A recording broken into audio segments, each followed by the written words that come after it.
Allah subhanahu wa ta'ala ne change pas l'état d'une communauté tant que celle-ci ne change pas de l'intérieur. Donc on est obligé d'aller voir un petit peu toutes ces manières qu'on a nous de fonctionner parce que ça se répercute sur les autres, ceux qui sont autour de nous. On en voit wallahi la répercussion sur les autres. Pourquoi est-ce que subhanallah le prophète sallallahu alayhi wa sallam il entend que l'enfant d'un juif qui était son voisin est mourant? Jamais le prophète sallallahu alayhi wa sallam a dit ah, tu sais quoi, ouais, crève, un de moins. Un peu le discours de certains de nos jeunes aujourd'hui dans le domaine de la da'wah qui n'ont pas compris la da'wah. On entend souvent qui crève. Même entre musulmans, hein, tu dis tel frère il est mort, il ne priait pas. Alhamdulillah, Allah subhanahu wa ta'ala nous a. Ah, frère, Allah aidé. Qu'est-ce qu'il a fait le prophète sallallahu alayhi wa sallam? Regardez la clémence, la manière de fonctionner avec l'être humain. Il sort de chez lui, tout subhanallah. Il doit absolument sauver cet être humain. Et il va jusque chez le juif et il rentre chez lui à la maison. Et il regarde l'enfant et lui dit à l'enfant, hein, il lui demande d'attester qu'il n'y a qu'un seul Dieu, qui est Allah subhanahu wa ta'ala, et que Mohammed est son messager. Et l'enfant, subhanallah, tu sens qu'il a envie. Comment est-ce qu'on le sait? Il regarde le père. Il regarde son père. Et le père, qu'est-ce qu'il lui dit? Ati' Abul Qasim. Ati', obéis à Abul Qasim, surnom du prophète sallallahu alayhi wa sallam. Et l'enfant, qu'est-ce qu'il fait? Il atteste. Et le prophète sallallahu alayhi wa sallam, il sort, wallahi, joyeux en vue. Allahu Akbar, voilà, on vient de gagner un. Et nous, on vient d'en perdre 200. Des parents, des fois, pour rigoler, hein, le père, le jeune, il sort pour jouer au football devant la porte, le père, il ouvre la fenêtre, il fait « Hé, drab à côté. Ba'ad, recule de la maison. » Mais c'est très bien qu'il y a des voisins à gauche et à droite. Ben, il lui fait comprendre, entre guillemets, tape sur les murs d'à côté. L'autre, il va par exemple là au champ, il arrive à la caisse. Il y a une non-musulmane qui est là à la caisse, parce qu'on ne l'aurait pas fait si c'était une musulmane, à la rigueur. Elle se trompe, elle lui remet 10 € de plus. J'ai raconté ça il y a quelques mois, je tombais sur un, on était à la caisse.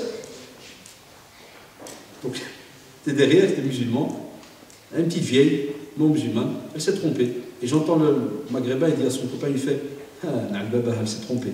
Ashraoui. Je sais que c'est méchant ce que j'ai fait, mais c'est rien. Je lui ai dit ah madame, vous avez entendu ce qu'il a dit? Apparemment vous êtes trompé, il a 10 €. Il m'a regardé, tu sais, avec la haine, puis il a dit oui, oui madame, j'ai dit copain ici. Encore un peu dit, on se retrouve là. Et il sort, et il lui a donné. Après en sortant, je l'ai vu, je dis Allah, Wallah, je dis tu peux me plier, tu peux me frapper, fais ce que tu veux. Quand Wallah, je t'ai sauvé pour Yom Qiyam, que même si c'est une non-musulmane, les 10 €, est-ce que tu viens de faire là? Qui te dit que subhanallah un jour, elle va défendre l'islam, elle va défendre les musulmans, et peut-être même qu'elle entrera dans l'islam? Qu'est-ce que t'en sais? Regardez, un billet de 5 € peut avoir des répercussions dans la da'wah. Un billet. Ça, et comme ça dans tous les domaines, wallahi, dans nos familles, autour de nous, le comportement est quelque chose de très très important. C'est pour ça qu'Allah subhanahu wa ta'ala, en parlant même du prophète, ça se dit wa innaka la'ala khuluqin 'azim innama bu'ithtu li utammima makarim al-akhlaq. Allah subhanahu wa ta'ala montre justement qu'Allah subhanahu wa ta'ala montre que le prophète sallallahu alayhi wa sallam a un comportement mais vraiment immense, grand. Et le prophète sallallahu alayhi wa sallam lui-même le dit, il a été envoyé pour parfaire les comportements. Ça c'est un point très très important pour nous. Et nous si on était à la hauteur par rapport à cela, vous verrez wallahi, on irait beaucoup mieux dans beaucoup de domaines. Et Inch'Allah maintenant on va donner Inch'Allah l'occasion, parce que c'est ce qui m'intéresse aussi le plus, c'est l'occasion donc de récolter vos questions. Qui s'occupe de récolter côté sœurs? Vous avez des questions écrites? Levez les mains les sœurs qui ont des questions écrites. Eh bien qu'une sœur se lève et passe chez celles qui ont les mains levées. Et les frères, je crois, hein, il y a un frère, Jazallah, qui récolte. Les frères, est-ce que vous avez des questions à donner? Qui a un papier à donner? Ah voilà, le frère il est ici, tu t'appelles comment? Hein? Ah bah très bien. Bah, vous voyez le frère ici? Inch'Allah, il va s'occuper aussi donc des questions. Que les sœurs amènent aussi les questions. Levez la main pour la sœur, comme ça elle sait chez qui elle doit aller. Elle est derrière vous là. Si quelqu'un a une question, qui la donne? Voilà.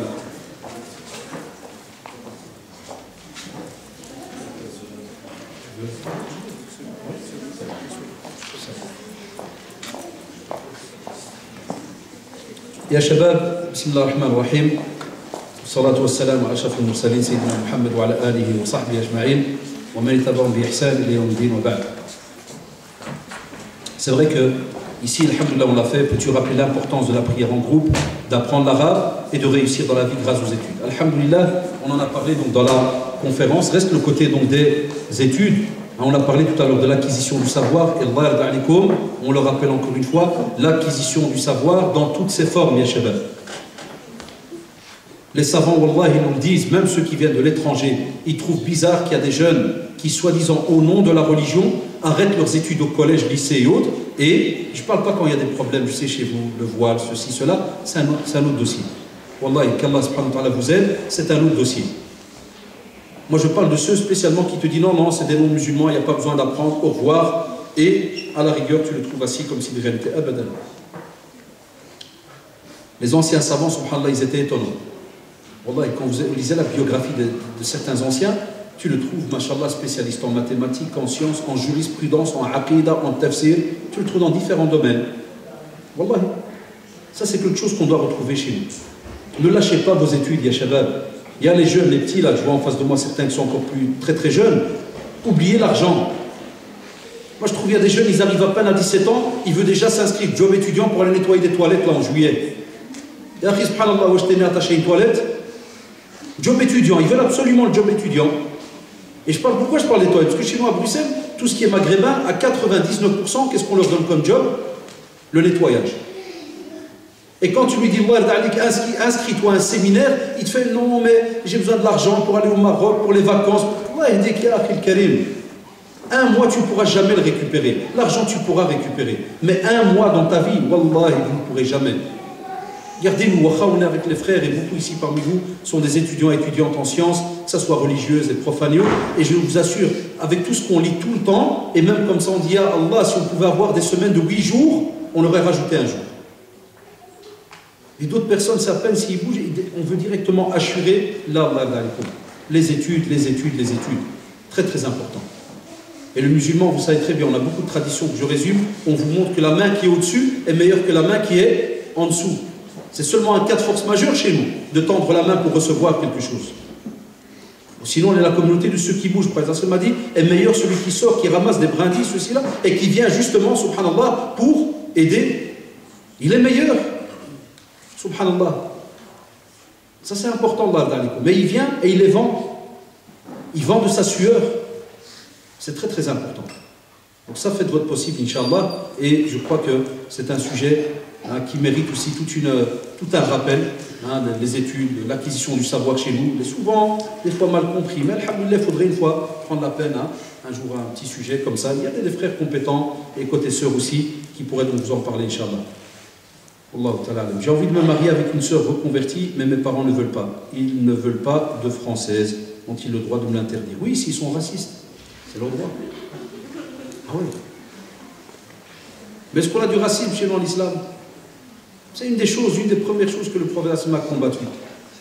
Inna akramakum indallahi atqakum. C'est là qu'il y a le plus de piété. Ça, c'est le top. C'est celui-là qu'on doit rechercher. Le prophète m'a dit, s'il vient à vous, celui de vous agréer la religion et le comportement. Mariez-le. La religion et le comportement. Il n'a pas dit la nationalité, la voiture, combien de comptes en banque il a. La religion et le comportement d'abord. Après, on va voir justement qu'est-ce qu'il a par après. C'est d'abord les deux premiers codes qui ouvrent le reste. Mais je te dirais, cher frère, patiente. Wallah, t'inquiète. S'il est écrit que tu l'auras, wallah, tu l'auras. Mais on a beaucoup de racistes chez nous. Mais attention, attention. Il faut aussi garder un juste milieu. Il y a certains parents, ils ne sont pas racistes. Mais des fois, l'ignorance ou bien ce qu'ils ont entendu à gauche, à droite, les freine. Ça arrive. Voilà. Toi c'est parce que tu es habitué avec des Français, avec des Européens, là, ou Italiens, ou n'importe, tu es habitué. Mais tes parents, peut-être pas. En dehors du boulot, par exemple, ton père qui a 70 ans, qui a arrêté de travailler quand, je sais pas moi, il y a 30 ans. Le français, pour lui, il est loin. Il est loin, le collègue français, là. Il est très très loin. Et peut-être qu'il avait des mauvais souvenirs. Il y a des parents, ils me le disent, dès que tu lui parles du mot français, ou bien belge, pour lui c'est un scram, il boit. Je dis, même moi, une fois j'ai dit à un père à la mosquée chez nous au centre, je dis, ah mais il y a des Français et des Belges végétariens, et qui ne boivent pas d'alcool, qui ne boivent que de l'eau. Hein? Je dis, qu'est-ce que tu fais avec celui-là? On a des stéréotypes en tête. Comme on rigole des fois, entre guillemets, ou bien on se fâche quand les non-musulmans ont des stéréotypes vis-à-vis de nous, musulmans, barbares, musulmans, on n'est pas mieux, nous. on a wallahi bourré de stéréotypes vis-à-vis des autres communautés. Même nous. Là qui je te demande de la patience, frère. Invoque Allah subhanahu wa ta'ala. Que la sœur aussi invoque Allah subhanahu wa ta'ala. Mais ne commettez jamais d'erreur. N'allez pas commencer à trouver des cas de soi-disant force majeure pour commencer à discuter entre vous et faire certaines choses. Allah subhanahu wa ta'ala a donné une condition. Il a dit Waman, si et seulement si, celui qui Waman yattaqillah yaj'al lahu makhrajan wa yarzuqhu min haythu la yahtasib. Deux cadeaux. Tu crains Allah comme il se doit, tu mets tes limites entre toi et le haram, tu fais ton possible, tu invoques, tu es sincère, Allah subhanahu wa ta'ala te donne deux cadeaux. Il te trouve une issue à ton problème et il t'offre un deuxième cadeau, il t'amène même les biens, de là où tu n'imagines même pas. Allahu Akbar. Avec la piété, ce qu'elle ramène. Et patiente avec tes parents, tu verras. Alors là, j'ai une belle-mère convertie, donc je suis habitué, à l'aise. Depuis maintenant presque 22 ans. Et même comme ça, ma grande fille, un jour, donc je reçois la première demande en mariage, c'est un converti qui vient. Mettez-vous à ma place. Type, il se tape des conférences depuis 20 ans. Il fait le open, je suis même hyper open. Et il est habitué. Et je donne cours à des convertis depuis 15 ans, on sent tout. Mais on est comme ça, subhanallah, on ne s'attend pas. C'est dans le subconscient, gars, c'est le troisième étage du cerveau. Et je vois un Belge qui est venu chez moi. Salam alaikum, demandez votre fille. J'ai souri, j'ai regardé, j'ai dit marhaba. Il m'a dit pourquoi vous rigolez? J'ai dit marhaba. C'est l'être humain, on est comme ça, les gars. Les hommes comme ça. Alhamdulillah, comme on connaît la religion, ouais, c'est la fille qui décide. Moi, je fais l'enquête, c'est normal. C'est la DSE, c'est le cherchage et le fouillage et tout. Après, c'est à la fille de dire oui, non, c'est tout. Je dis voilà, tu. Ouais. Et tout cas, bismillah. Mais voilà, mais. Génération en génération, calmez-vous à votre aise, vous allez voir, ça va, petit à petit, Inch'Allah, ça va s'oublier toutes ces histoires. Mais il faut de la patience, Wallah, tu n'as pas le choix. Patiente un peu, et fais intervenir des intermédiaires, et recasse la tête petit à petit, fais intervenir tes tantes, tes oncles, le kada, et voilà, petit à petit, Inch'Allah, il y aura du bien. Mais ne commets pas d'erreur, là, d'Ali. Non, petit malin ici. Homme ou femme, moi, quelle est la femelle du singe? C'est la singette.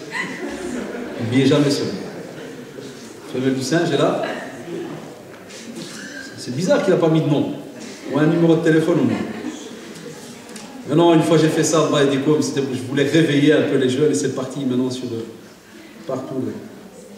Mais même comme ça, je persiste, la singette. D'où vient Guenon? Je ne comprends pas le Guenon. Ici, ils auraient dit Guinon, et après. Ça, parce qu'un type a décidé Guenon, je vais dire Guenon. Ça jette. N'importe quoi. Ça, on peut le mettre dans le dictionnaire. Wallah, ils ont rajouté des mots qui étaient normalement. Ils ont rajouté, chaque année, ils rajoutent des mots. On va rajouter le mien, subhanallah. C'est plus logique, tu oublies moins, ça jette. Allez, je vous conseille. Le maire, ils ont mis quoi? La mairesse. Oh, mairesse, aïballah, c'est pas mieux Saint-Jette. Mairesse. Mairesse. Allez, blague à part, on s'est réveillé un petit peu.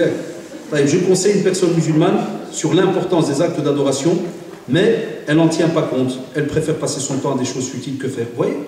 On l'a dit tout à l'heure. C'est pour ça les questions, c'est important. On vit, ce que je vous disais tout à l'heure, on le vit. Eh bien, chère sœur ou la chère frère, Wallah, continue à parler. Continue de parler. Ne lâche pas prise. Et sois une aide avec Allah subhanahu wa ta'ala vis-à-vis de ton frère. Et pas une aide avec Satan contre ton frère. Continue à lui parler. Et aussi la da'wah, c'est pas venir tous les 5 minutes répéter la même chose. Là, un jour ça peut être qu'un sourire. Voilà, des fois tester des trucs, ça marche. Hein. Moi, il y a des fois des drays, je le faisais au quartier. Hein. Je passe, je le regarde, je souris. Puis le frère, ouais. Parce que souvent, comme ils me connaissent, ils savent les comprendre, ils croient que dès que je vais arriver, je vais commencer un discours. Là, des fois, moi, je les rends fous, je mets debout, je les regarde, je fais. Il fait, c'est mec, il se prépare, allez, commence ton dars. Exactement, je fais, tout va bien? Ah, tu vas pas parler? Non. Quoi? Je devrais? Ah non, allez, salam alaikum. Voilà, c'est une da'wah, wallahi. Parce que l'être humain, des fois, à cause de Satan, dès que l'âme, elle te fait peur. Ah, il vient encore casser la tête. Ah, elle vient encore me dire. Elle vient encore ceci. C'est pour ça qu'on te demande dans la da'wah de ne pas rester toujours sur le même rythme. L'âge, kada, des fois tu parles, un sourire, des fois un petit livre. Ne lui dis pas l'enfer t'attend. Il n'y a pas qu'un livre, l'enfer, là. C'est dans la da'wah, ça parle lui de l'amour d'Allah, subhanahu wa ta'ala, du paradis, sa clémence, kada. Après, un petit temps, kada, hop, Voilà, la da'wa c'est très beau, mais c'est un art. J'essaie d'aller plus vite parce que, pour faire plaisir à tout le monde, parce qu'il y en a beaucoup, est-ce qu'il te reste une fille à marier? Si oui, je viendrai à ta rencontre. Ah, de la manière dont tu fais, jamais je te la donne. A dit, mais lol, t'es un fou, jamais je te la donner à lol. Allez, ma fille a un lol. Après, c'est un mdr qui va venir hier. C'est comment vous faites la mdr hier, comme Ordoli. Ça, c'est la nouvelle génération, les lol, mdr, tran, Allah Karim, si elle écrit qu'elle sera ton épouse, marhaba bik. Et maintenant je sais qui tu es, Zek Maouli. Tu sais pourquoi? Parce que je vais faire passer ça chez un spécialiste de l'écriture. Ça, même si tu vas m'arnaquer, je te demanderai d'abord d'écrire. Amin. Nous avons l'intention de mettre en place des activités éducatives au sein de notre mosquée. Quel genre de conseils pouvez-vous nous donner dans ce domaine et quelle activité passe en priorité pour qu'il y ait un résultat? Wallahi, c'est vrai que c'est très vaste, hein, lancer des activités dans une mosquée, c'est vrai que c'est très vaste. Mais, Wallahi, je pourrais donner peut-être un avis maintenant, mais c'est trop rapide. Mais par exemple, par expérience, et on a vu que ça marche, une des choses qu'il est important d'avoir, subhanallah, c'est ce qu'on appelle donc des cours d'initiation à l'islam, des cours de base. Pour nos jeunes qui reviennent, pour nos jeunes qui apprennent, et aussi pour nos convertis. Ça, c'est quelque chose qui doit absolument avoir dans une mosquée. C'est même, ça reste mon avis, hein, je suis peut-être un peu méchant là-dessus, c'est même honteux qu'il n'y ait pas ça dans les mosquées. Un cours d'initiation à l'islam. Il y a des cours d'arabe, mais je m'excuse, c'est des kajapoul, j'appelle ça. En Ammar, des petits, pendant des années, ça sort de là, quasi des fois même pas arabophones, à part quelques-uns, et vous le savez, beaucoup d'entre nous on est passés là. Non, il faudrait revoir la manière. Il y a des gens qui ont de la bonne volonté, il y a des cours d'arabe, il y a des frères qui donnent, mais les cours d'arabe qui sont donnés aujourd'hui pour des petits Français, des petits Belges, rien à voir avec les cours d'arabe qui sont donnés dans les mosquées. On doit trouver un autre système. Toute la semaine, ils rigolent, ils s'amusent à l'école, ils sont des bonbons, et Madame Jacqueline, je t'aime, mon petit popousse, mon petit Ali, puis ils s'amènent, ils voient un frérot qui vient de l'IMIF, qui doit donner cours, qui a besoin d'argent, qui est crevé, baba, bobo, toto, titi. J'ai eu le cas, mon fils il est rentré, il m'a dit, je vais plus, 7 ans. Wallah, il m'a dit, moi je vais me faire. Il dit, je ne vais pas, il pleure. Par terre, il fait des boulettes. Et effectivement, j'ai dû appeler à l'école arabe, puis l'école arabe Sakine m'a dit, c'est vrai, le professeur, elle est très compétente, wallahi, mais elle est un peu dure. C'est pas que moi je veux pas. Je dis, mais les gosses toute la semaine à l'école, ils sont là, vous savez très bien, les dames, elles savent de quoi je parle. C'est comme ça, ils ont des professeurs femmes, donc c'est très doux, moi je le vois à l'école où je suis. Ou dans le couloir, c'est bien.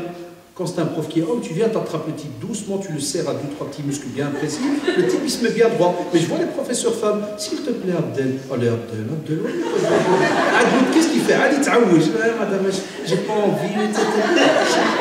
Oui, mais c'est la vérité. Donc quand tu viens et que tu veux lancer une activité, tu dois être au courant de qu'est-ce que les enfants d'aujourd'hui ont besoin. C'est un autre système d'apprentissage. Nous, on est passé par là parce qu'on était la première génération. On en a vu des vertes et des pas mûres. Mais on ne peut plus refaire la même chose. L'apprentissage maintenant, les petits, vous savez très bien, on a des gosses qui apprennent à l'école avec ordinateur, projecteur, CADA, puis dès qu'ils arrivent là-bas, ils voient... Non, il faudrait aussi que les jeunes qui reprennent en charge des fois ces cours-là mettent quelque chose de très moderne, CADA, avec des...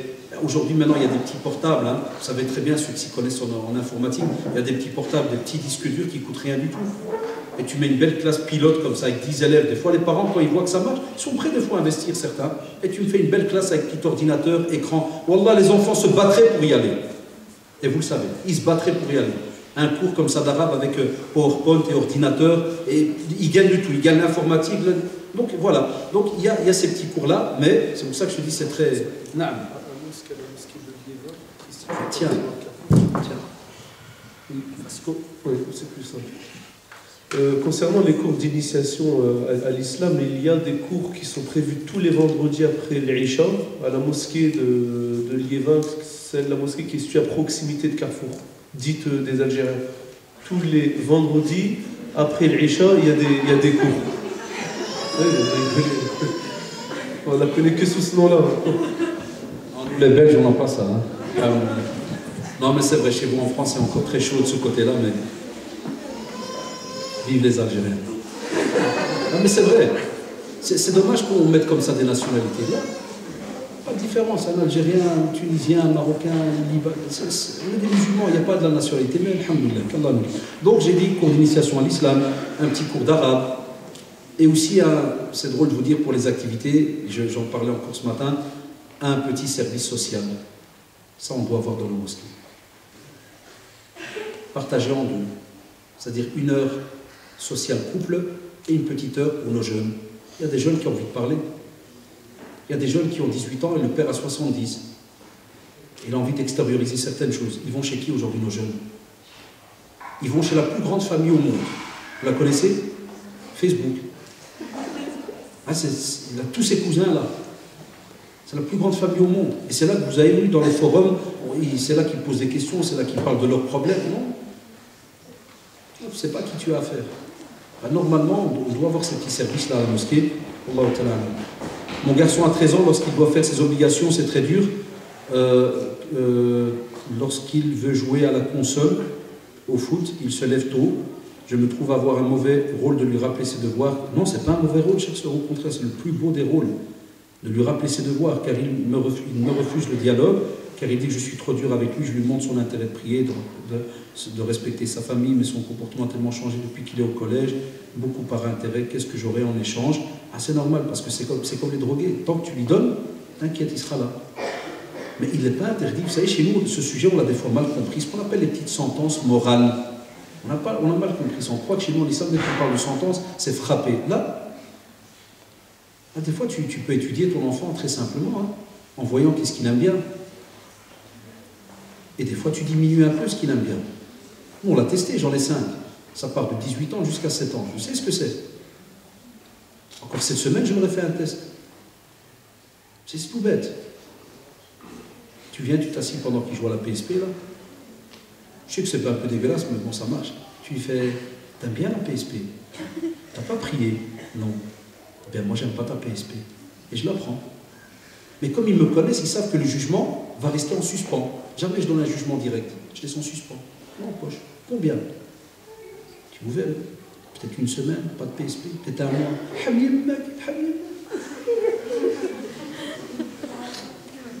Je vais manger. Si mon humeur, elle change, souvent quand on mange, on devient plus gentil. Peut-être je vais discuter aussi avec le ministre de la Justice, madame, hein, parce que c'est elle qui connaît le gouvernement. Moi, je suis souvent absent. Je vais parler avec la ministre, je lui demande au patron, si le patron il dit, allez, tu testes, chacun connaît son enfant. Mais jamais faire l'erreur de laisser l'enfant, lui, commander certaines choses. Là, je suis désolé, chacun pourra vous donner son avis, mais on a parlé avec beaucoup de pédopsychiatres, de ceci, de cela, on a des amis psychologues, on en parle souvent, parce que c'est une question qui me perturbe souvent. Là, on reçoit beaucoup de questions de maman et tout, quelles sont mes limites, qu'est-ce que je peux lui faire, et qu'est-ce que Des fois, il y a des sujets où, quand il faut, subhanallah, être un petit peu sec et dur, on le fait. Et puis, ce qui est aussi important, c'est des fois de parler. Même s'il ne va pas vouloir t'écouter, ferme la porte de la chambre. Ferme la porte de la chambre à clé et parle. Il va bouder. Alhamdulillah, tu es mère à la maison, peinard, tranquille, parle, reste assise sur le fauteuil. Oh, ma mère bouge. Et tu mets même une bouteille d'eau, un morceau de pain, tu dis, je suis là avec toi jusqu'à demain matin. Yallah. C'est dommage d'en arriver là, mais c'est des réalités. Fais aussi par équipe. Fais entrer l'ogre, le père. C'est drôle à dire, mais c'est comme ça que ça fonctionne dans la famille. Il y a des garçons, dès que tu lui parles, la mère, voilà, il n'y a rien. Dès qu'il voit le père arriver, il se plie en deux. Donc c'est toi qui connais ton enfant. Et c'est toi qui sais, subhanallah, que peut-être, écoutez-moi bien, dans la famille, restez concentrés. Oubliez ceux qui se lèvent. Qu'est-ce qui se passe? Il peut arriver que, subhanallah, le discours passe mieux avec son nom, avec peut-être son cousin, parce que toi tu regardes, tu vois bien. Normalement, nous, en tant que parents, on est censés surveiller un peu avec qui ils marchent, avec qui ils sont à l'aise, Essaie de voir aussi, par exemple, dans la famille, est-ce qu'il y a certaines personnes, subhanallah, avec qui tu sens qu'il est à l'aise à parler, va leur parler. Tiens, j'ai remarqué, mon fils est souvent avec toi. Des fois, ça peut être même un voisin. Est-ce que tu peux lui rappeler? Mais en espérant que lui aussi, il est bien, machallah. Parce que ça, c'est aussi encore une autre complication. Des fois aussi, c'est bien de faire des choses qu'on fait rarement, faire passer des CD, faire passer une conférence dans le salon. Même si, wallah, je sais que c'est peut-être embêtant, mais tu lui dis, assis-toi. Voilà. Il va dire, non, je n'écoute pas, t'inquiète. Quand il sait qu'il doit rester assis, dans 5 minutes, il va se connecter. Parce que quand quelqu'un en a marre, il reste assis, il doit mettre son cerveau vers quelque chose. Une fois ça marche, une fois pas, et on avance. Et chacun va vous donner d'autres moyens, vous serez étonnés. Mais il ne faut pas lâcher prise, chères sœurs, ça c'est très très important. J'ai des voisines qui souhaiteraient assister à des conférences telles que celle-ci, mais il y a les hommes et les femmes. Comment on l'avait expliqué d'une manière plus simple, avec tact, voire même s'il y a un dalil, comme elles disent, sachant qu'une grande majorité de femmes qui vont à la mosquée veulent un dalil, un hadith authentique. Une des responsables m'a parlé de rideau, par exemple. Est-ce qu'au temps du prophète, ça se met avec un rideau?